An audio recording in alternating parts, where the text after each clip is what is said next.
Let the words of my mouth and the meditation of our hearts be always acceptable in your sight, O Lord, our strength and our Redeemer. Amen. Amen. Please be seated.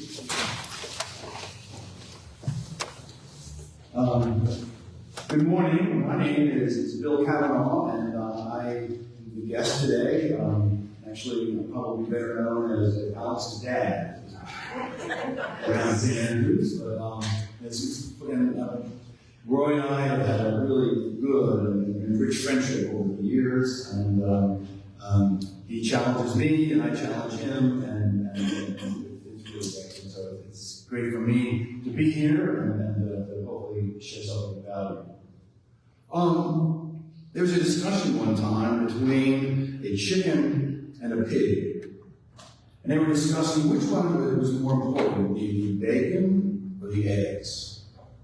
And the chicken was clucking around saying how important the eggs are, because the eggs are really good flavor, and the eggs are really important, and on and on. And finally the pig said, well, you know, chicken, in this endeavor, you're just making a donation, but I'm making an investment. I think today's gospel reading ends pointing us to someone who does that very thing. You know, today's gospel said Jesus sat down opposite the treasury and watched the crowd putting money into the treasury. Many rich people put in large sums, but a poor widow came and put in 2 copper coins, which were worth a penny. And he called his disciples and said to them, truly, I tell you, this poor widow has put in more than all these who are contributing to the treasury.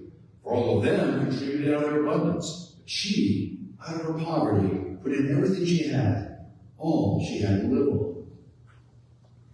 You know, 20 centuries later, this poor widow's act continues to challenge me and challenge us, I think.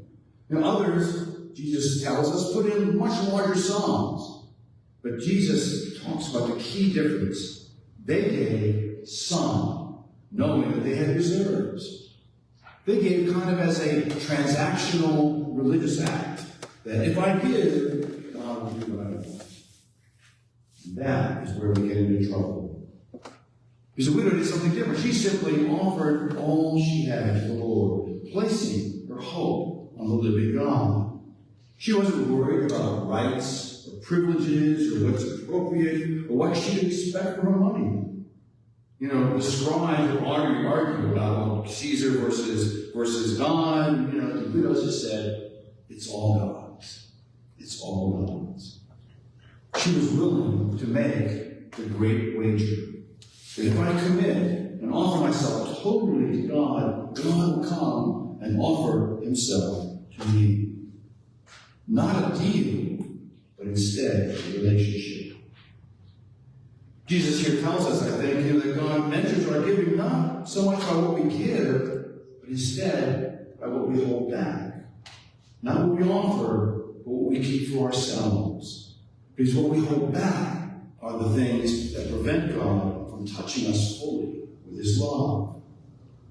You know, we see that in all kinds of relationships. I mean, you know, a husband could do loving things for his wife. You know, he could provide, treat her gently, respectfully, buy gifts for her on her birthday. But if he holds back, if he has some secrets, if he is unwilling to do it totally and openly, keeping part of his life secret and apart, then that marriage will never have the wholeness and the life-giving nature that God intends for. And it's the same with God. Jesus offers you and me a gift. Jesus said, I have come that you might have life and have it abundantly. The Psalm says, take the light of the Lord and he will give you your heart's desire. That gift, that life can be ours when we open our hearts and say yes to Jesus you call to follow me. Jesus says it clearly in the Gospel of Matthew. He says, if anyone become my followers, let them deny themselves and take up their cross and follow me. For those who want to save their life will lose it, and those who lose their life for my sake will find it. So I think Jesus is pointing us here to 2 options, to 2 paths. One is the path of transaction, of religion, of the hedged bet, holding back just in case maybe something better might go wrong. But the other is the path taken by the widow, offering her whole self to God entrusting their life or future or security to God and to God's care. When we do that, we can realize that God can work in our lives in ways that we could never imagine. But the challenge is, can we do that? Can we really choose to make that total offering to God? Are we willing to go that far? I think it's a question we all face. And how do we know that it's a bet worth making? Years ago, there was a great mathematician and Christian in France named Blaise Pascal. And Blaise Pascal put math and Christianity together, and he made what was called Pascal's wager.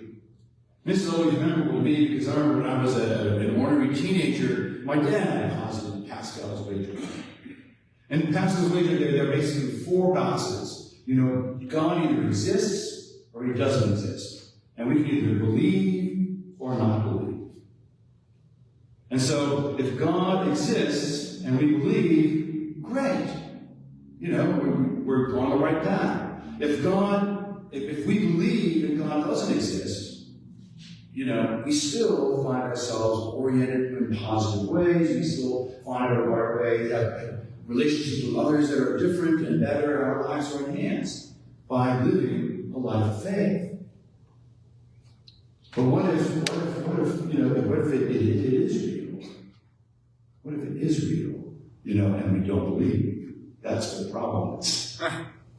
And so, Pascal, he said, the obvious place is always to be believing, because not believing is either a matter or it's a big matter.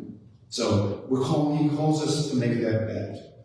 Like the widow, we are invited to make that bet, and we are invited to trust our lives in Jesus Christ, to count on his grace and his love at work in our lives. Are we willing to accept that gift that God offers us? Jesus is sitting at the gate watching at that time, but he's also sitting at the gate today watching us to see what kind of wager, what kind of offering are we going to make to him. And again, the question always is, why? Why? What's this Christian business all about? Is Christianity just about rules or an institution, or is it a political program? The core of the Christian faith, I believe, is that God offers you and me gifts of immeasurable value freely given. The theological word for that is grace, unearned, undesired favor. And it's pretty unique among all the religions of the world. And yet Jesus and Paul and Martin Luther and teachers throughout the centuries tried to tell us again and again and again of the wonder and the majesty of God's grace and the opportunity he gives us. But we people again and again either don't hear or we get it wrong. We see it. Today's gospel, Jesus points out some people who definitely did not get it. And then he points us to the one who did. He describes what authentic faith is not, and then he talks about how the gift of life gives faith, how the gift of life-giving faith can be ours.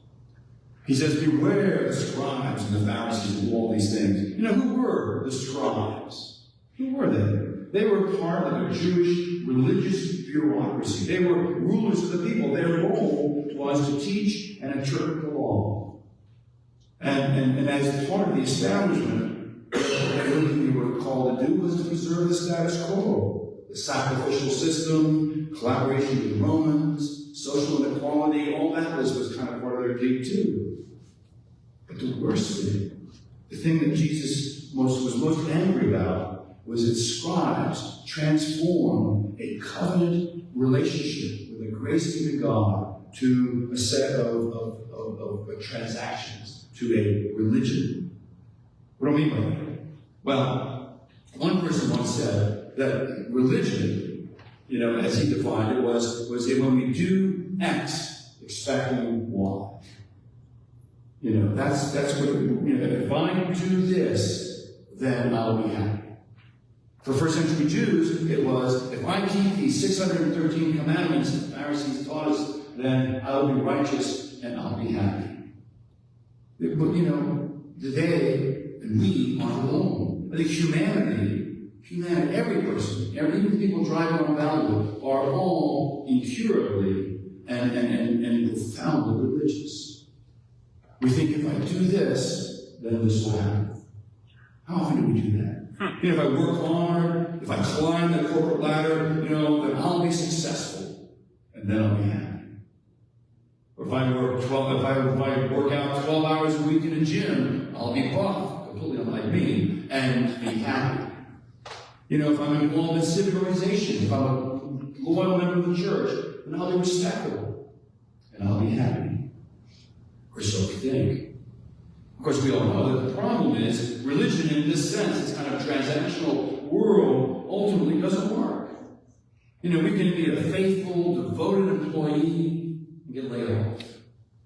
Or we can strive, and we can climb the corporate ladder, we can get to the corner office, and we find it to be a pretty empty victory.